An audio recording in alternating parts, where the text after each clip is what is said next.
नमस्कार बच्चों, कैसे हैं आप सभी।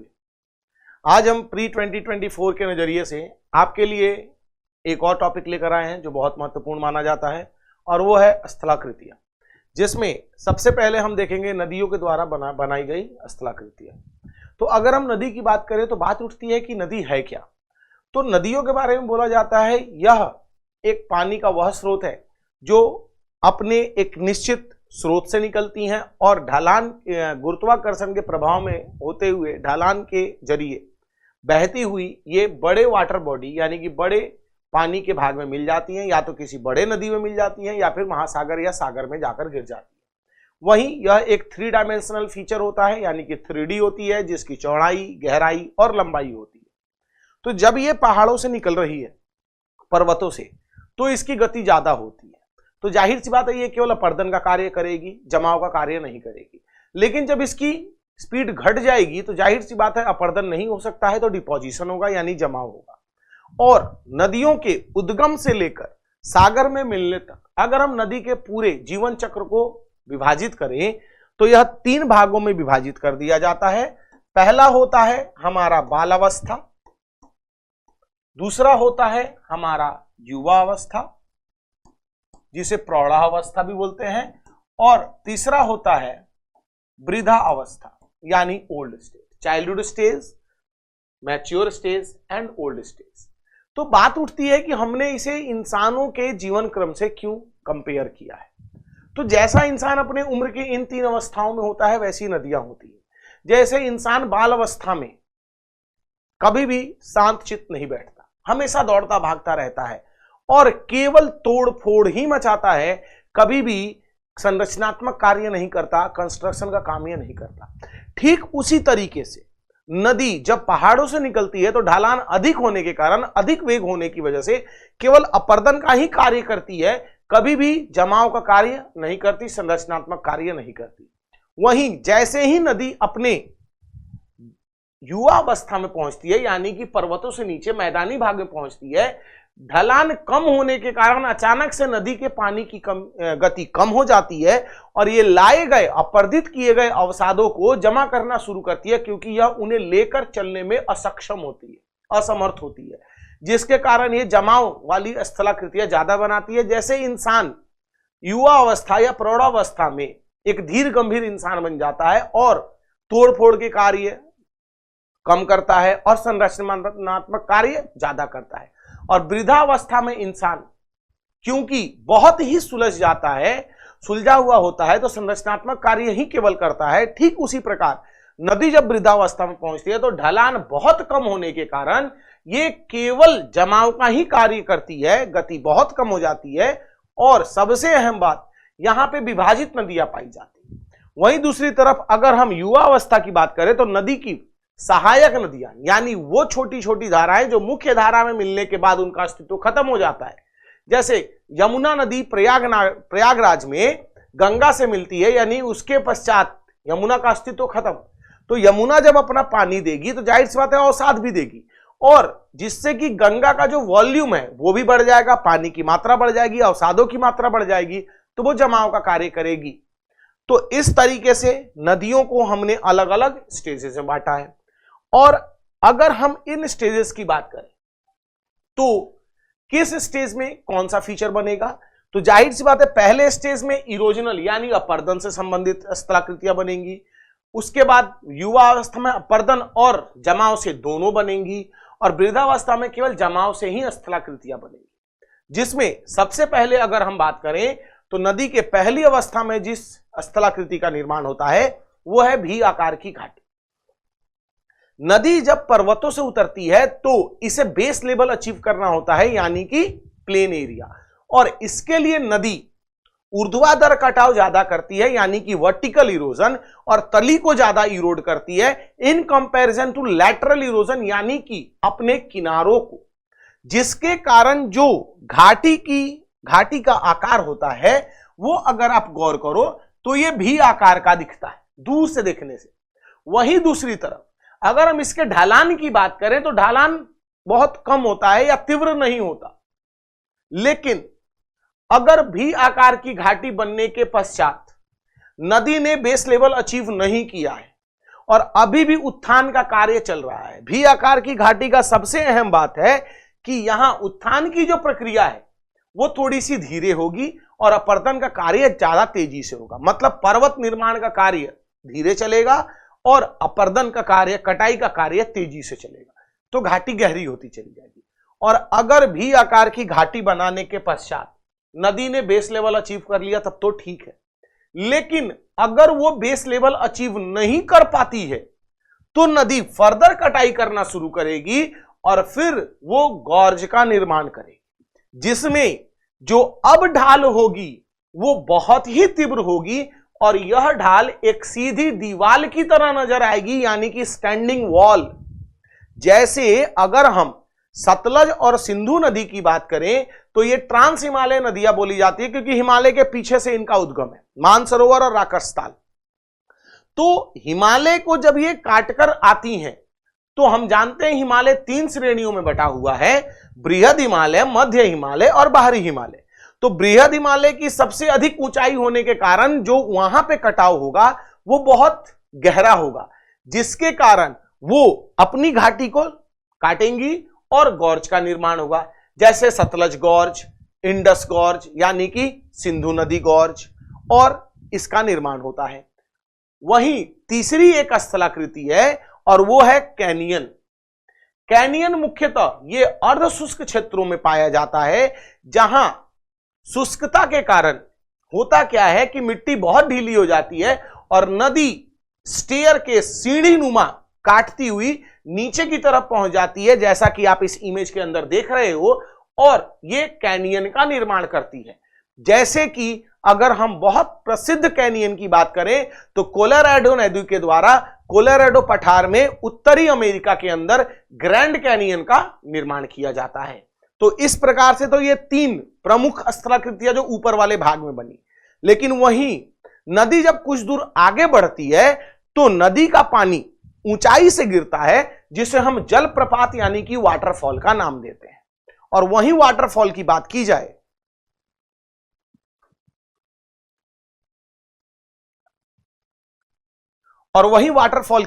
जलप्रपात की, तो बोला जाता है किसी भी ऊंचाई से जल का स्वतंत्र रूप से नीचे गिरना एक जलप्रपात बोला जाता है। और जलप्रपातों के प्रकार की बात की जाए तो 2 होते हैं मुख्यतः, स्थायी और अस्थायी, यानी परमानेंट और टेम्परेरी। अगर मैं आपसे पूछूं कि अस्थायी और स्थायी जलप्रपात में डिफरेंस क्या है, तो आप जाहिर सी बात है यह बोलोगे कि जिन जलप्रपातों से पानी थ्रू आउट द ईयर सालों भर बहता है, गिरता है, उसे अस्थायी बोलेंगे, और जिससे सीजनली बारिश के मौसम में गिरता है उसे अस्थायी बोलेंगे। चलो ठीक है, पानी की मात्रा से।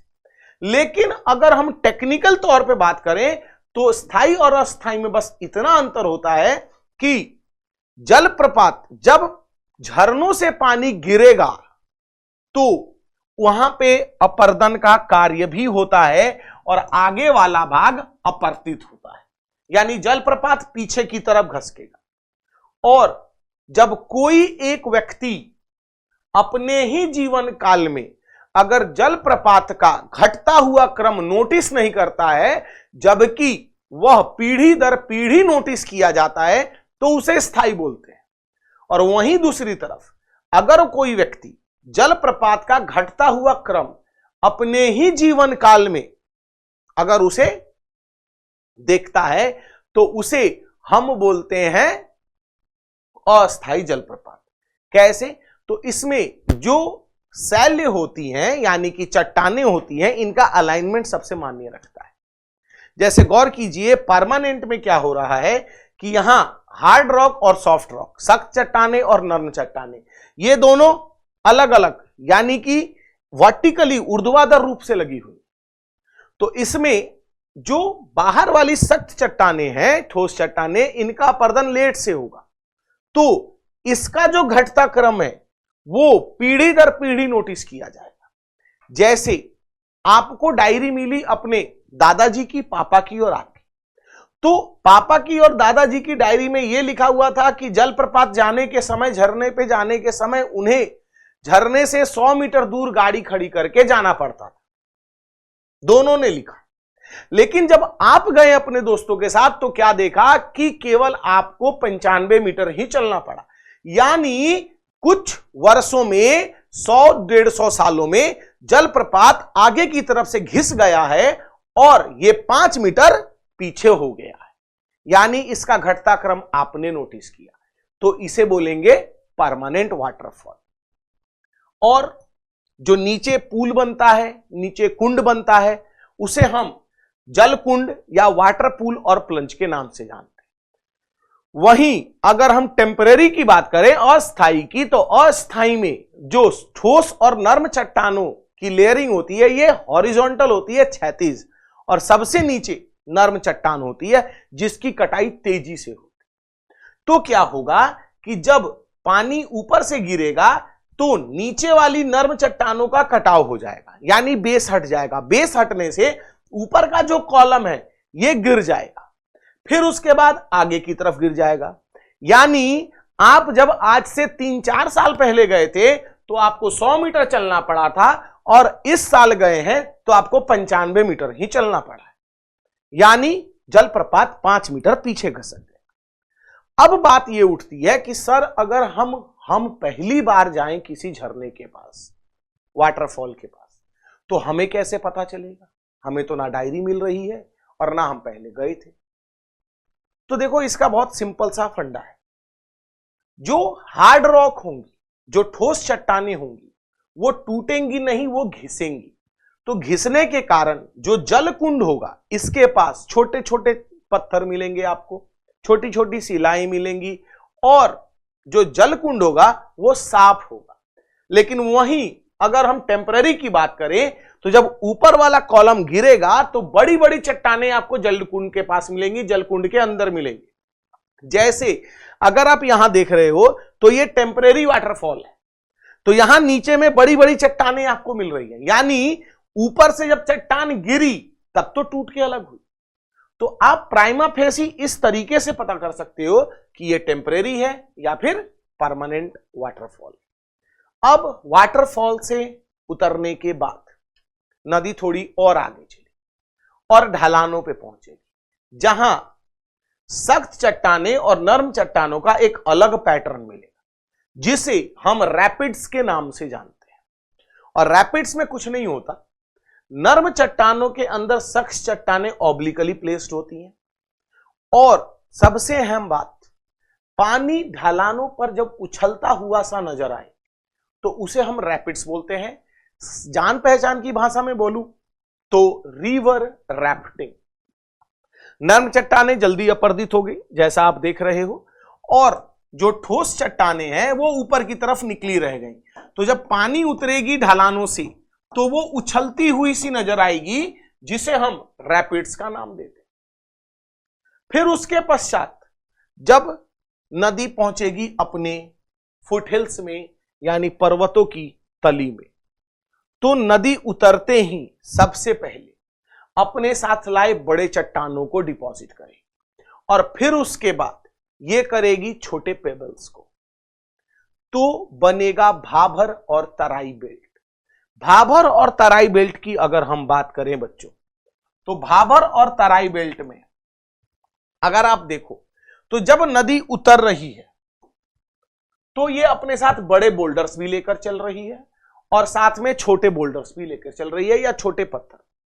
तो स्टार्टिंग में जब बड़े पत्थर उतरेंगे या बड़े पत्थर डिपॉजिट होंगे तो नदी उन चट्टानों के बीच से होकर चलेगी, और दूर से देखने से यह लगेगा कि नदी विलुप्त हो गई है, तो हम उसे बोलेंगे भाभर क्षेत्र। और क्योंकि बड़े चट्टान कम दूरी तक ही नदी कैरी कर सकती है तो यह 5 से 8 किलोमीटर ही चौड़ा क्षेत्र होगा। लेकिन क्योंकि नदी के पानी में अभी भी गति मौजूद है, तो ये छोटे पेबल्स को, छोटे पत्थरों को ये आगे तक लेकर जाएगी, और वहां पर हम दूर से नदी को देख सकते हैं, जिसे हम तराई क्षेत्र का नाम देते हैं, जो हिमालय के ठीक निचले भाग में या फुटहिल्स में लोकेटेड है। जैसा कि आप देख सकते हो यह भाभर क्षेत्र होता है हमारा। दूर से देखने से नदी हमें नहीं दिखती, पास जाके देखने पे नदी हमें नजर आती है। और तराई बेल्ट में क्या होता है कि नदी फिर से बाहर आ जाती है और गहराई कम होती है, एंकल ही आपका नदी के अंदर डूबता है, जिसे हम तराई बेल्ट का नाम देते हैं, जो 12 से 15 किलोमीटर, कभी कभी 16 किलोमीटर चौड़ा भी पाया जाता है। अब ये तो हो गया हमारा फुटहिल्स तक। अब नदी आगे बढ़ेगी और मैदानी भाग में पहुंचे। मैदानी भाग में पहुंचते ही एज सच कोई चैनल यानी रास्ता तो बना हुआ है नहीं कि नदी का पानी एक दिशा में प्रवाहित हो सके, यानी मैदानी भाग में पहुंचते ही नदी का पानी फैलने की कोशिश करेगा क्योंकि समतल है। अब नदी को अपने पानी को फैलने से बचाना है, तो अब वो क्या करेगी, अपने साथ लाए अवसादों को वो दोनों किनारों पर लैटरली जमा करना शुरू करेगी ताकि उसके किनारे थोड़े से ऊंचे हो सके और उसका पानी एक ही दिशा में प्रवाहित हो सके, जिसे हम बोलते हैं प्राकृतिक तटबंध, यानी वह तटबंध जो प्राकृतिक रूप से निर्मित हुआ है। और इसमें अगर आप गौर करो तो स्टार्टिंग में नदी तो चल रही है, लेकिन जब वो अपने उसका पानी थोड़ा सा फैलेगा तो सेडिमेंट को भी लेकर जाएगा, अवसादों को, और वो क्या करेगी, अपने अवसादों को दोनों किनारों पे डिपॉजिट कर, डिपॉजिट करने से ऊंचा हो गया तो वो एक दिशा में बह रही है, और फर्दर आगे बढ़ेगी तो पानी और बढ़ता चला जाएगा नदी में, क्योंकि उसकी सहायक नदी आंखें मिल रही है। तो जितना पानी बढ़ता चला जाएगा उतना तटबंध और ऊंचा होता चला जाएगा, कुछ इस प्रकार से। अब तटबंध बन गया, नदी में पानी चल रहा है, लेकिन क्या होगा जब नदी में पानी अधिक होगा तो वो दोनों तरफ फैलेगा तटबंध से बाहर, और जब फैलेगा तो अपने आसपास के इलाकों में बाढ़ लाएगा। अब बाढ़ की अवस्था में जो नदी अवसाद लेकर आई है वो भी तो बगल के इलाकों में फैला है, और नदी का पानी स्थिर हो गया, तो अब वो अवसाद जमा होंगे, और जमा होने के कारण मैदानी भाग का निर्माण होगा, जिसे हम बाढ़ के मैदान के नाम से जानते हैं। अब बाढ़ का मैदान जो निर्मित हुआ, इसमें भी दो भाग होते। कैसे? तो नदी का एक भाग होगा जहां हर साल बाढ़ आती, यानी वहां हर साल नया अवसाद जमा होगा, प्रभावित क्षेत्र। और कुछ भाग ऐसा होगा जो नदी से दूर है, जहां हर 10 साल या 15 साल में एक बार बाढ़ आती, तो वहां भी अवसाद जमा होगा, लेकिन वो पुराना होगा, और जो नदी के साथ वाला क्षेत्र होगा वहां नया होगा। तो इसीलिए हम अगर बाढ़ के मैदानों की बात करें तो ये दो भाग में बांट दिए जाते हैं, खादर क्षेत्र और बांगर क्षेत्र। खादर क्षेत्र यानी नई जलोढ़ मृदा वाला क्षेत्र, जहां हर साल बाढ़ आती है और नई होने के कारण ये ज्यादा उपजाऊ होते हैं in comparison to the old one, पुराने वाले। क्यों? क्योंकि ये 10 साल पहले डिपॉजिट हुए थे और 10 सालों से इस पे खेती चल रही है, तो इसकी उर्वरता इस्तेमाल होती चली जा रही है। लेकिन ये क्योंकि हर साल डिपॉजिट हो रहे हैं, तो हर साल इनकी फर्टिलिटी जो है वो रिन्यू हो जा रही है, और रिन्यू होने के कारण ये ज्यादा उपजाऊ है। ये बात भी गौर कीजिए, यूपीएससी आपसे पूछता है बार बार। अब फर्दर आगे बढ़ेगी नदी जब आगे बढ़ेगी तो नदी अब एक स्वतंत्र रूप से चलने वाली वस्तु हो गई, और इस पे पृथ्वी के घूर्णन का बल लगेगा, जिसे कॉरियोलिस बल बोलते हैं, और नदी बनाएगी नदी विसर्प, यानी कि नदी अब टेढ़ा मेढ़ा चलना शुरू करेगी। टेढ़ा मेढ़ा चलने के कारण नदी कुछ इस तरीके का पैटर्न बना देती है, और इस तरीके का पैटर्न बनाने पे नदी जब चलेगी तो कुछ इस तरीके का निर्माण करती, जिसे नदी विसर्प का नाम दिया जाता है। अब इस भाग में जब नदी का पानी यहां टकराएगा तो यहां अपर्दन होगा, और यहां धीरे होगा तो यहां डिपोजिशन यानी कि जमाव का कार्य होगा। फिर से यहां अपर्दन होगा और यहां जमाव होगा, इस भाग में अपर्दन होगा और इस भाग में जमाव होगा। और एक समय आएगा जब अपर्दन होते हुए ये वाला भाग छोटा होता चला जाएगा, और जो घुमे हुए से भाग है, मोड़ है, ये मिल जाएंगे एक दूसरे से, जिसके कारण एक नई स्थलाकृति का निर्माण होगा, जिसे हम गोखुर झील या ऑक्सबो लेक का नाम देते हैं। तो ऑक्सबो लेक की बात करें तो आप गौर फरमाओ, तो यहां पे ये भाग कट गया, नदी का पानी सीधा हो गया, नदी ने अपना रास्ता बदल लिया, जिसके कारण ये क्षेत्र अलग हो गया और इसे हम गोखुर झील का नाम देते हैं, ऑक्सबो लेक। इसके पश्चात नदी पहुंचेगी अब अंतिम अवस्था, जिसमें नदी का पानी का स्पीड और घट चुका है।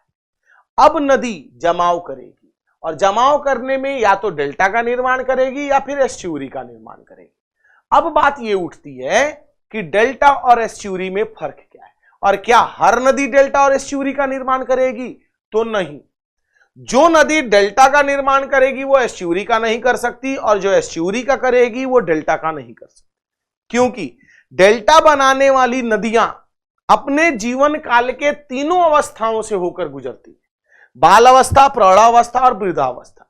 लेकिन वहीं एस्चुरी बनाने वाली नदियां अपने जीवन काल के केवल दो ही अवस्थाओं से गुजरती हैं, बाल और प्रौढ़ावस्था, वृद्धावस्था से नहीं गुजरती, या बोले वो रेजुविनेटेड एज से, अवस्था से, या रेजुविनेटेड टोपोग्राफी, स्थलाकृति से गुजरती हैं, जिसके कारण उनकी गति बनी रहती है और ये जाकर सीधे सागर में मिलती हैं और फिर एस्चुरी का निर्माण होता है।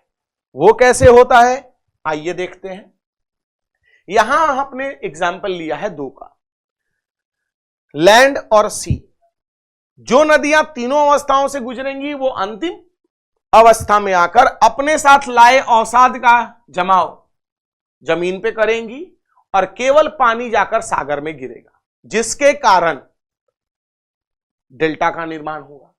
और जो नदियां दौड़ती हुई आएंगी और सी में गिर जाएंगी, उनके द्वारा लाया गया अवसाद अब तट के अंदर समुद्र की तली पे जमा होगा, जिसे हम एस्चुरी यानी हिंदी में ज्वार नद मुख का नाम देते हैं। वहीं जो डेल्टा होगा ये इंटर टाइडल जोन यानी ज्वार भाटा वाले क्षेत्र में पाया जाएगा, प्रभावित होता है, मेनली मैनग्रूव्स का निर्माण करता है, और इसी प्रकार से डेल्टा का निर्माण होता है।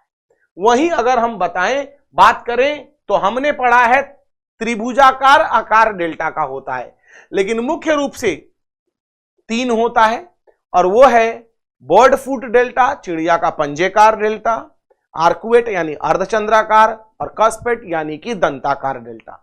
चिड़िया के पंजेकार डेल्टा का सबसे अच्छा एग्जाम्पल है मिसिसिपी नदी के द्वारा बनाया गया डेल्टा, जो उत्तरी अमेरिका में गल्फ मैक्सिको की खाड़ी में बनाती है। आर्कुएट डेल्टा सुंदरबन डेल्टा, और कस्पेट डेल्टा जो है हमारा वो टाइबर नदी बनाती है इटली में। और एस्चुरी की बात करें तो एस्चुरी जैसा मैंने आपको बताया ये रेजुविनेटेड स्टेज से गुजरती हैं, जिसके कारण जो नदी है वो सीधा सागर में आके गिरती है और यहां पे अवसादों का जमाव होता है। तो कुछ इस तरीके से प्रमुख स्थलाकृतियां आपको नदियों के द्वारा मिलती हैं। वहीं कुछ स्थलाकृतियां और हैं, जैसे कि अगर हम बोले तो डायन की थैली बनती है, यानी कि जिसे हम पॉट होल्स बोलते हैं, इंसिस्ड मिएंडर्स बोलते हैं यानी इंसिस्ड नदी विसर्प बोलते हैं, या फिर नदी का सीढ़ीनुमा यानी रिवर टेरेसेस, नदी सीढ़ियों का नाम दिया जाता है। इन सभी को आने वाले क्लास में हम डिस्कस करेंगे। सो तब तक आप इसे देखिए, इनके बारे में पढ़िए, और अगले क्लास में मिलते हैं अगले इंपॉर्टेंट सेक्शन के साथ। तब तक thank you, have a nice day.